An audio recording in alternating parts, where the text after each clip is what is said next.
కలగాలి. నువ్వు ప్రార్థన చేస్తూ ఉంటే నీలో జీవం ఉజ్జీవంగా మారాలి.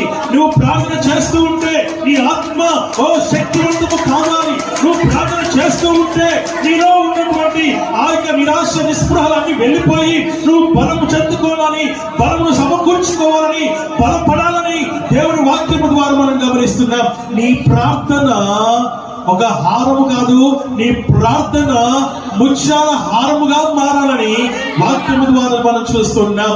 నీ ప్రతి మాట ఒక ముత్యముగా మారాలి. నీ ప్రతి మాట ఒక వజ్రముగా మారాలి. ఆ వజ్రాల హారముగా, ముత్యాల హారముగా నీ ప్రార్థన ఉండాలని దేవుడిని ప్రార్థనను వెంటనే అంగీకరించే విధంగా, నీ ప్రార్థనను ఆయన ఆజ్ఞానించే విధంగా, నీ ప్రార్థన ఉదయకాలపు నైవేద్యముగా ఉండాలి. నీ ప్రార్థన ఉదయకాలపు ధూపముగా దేవుని సన్నిధికి చేరాలని దేవుని వాక్యం ద్వారా మనం గమనిస్తూ ఉంటూ ఉన్నాం. హల్లెలూయా, హల్లెలూయా.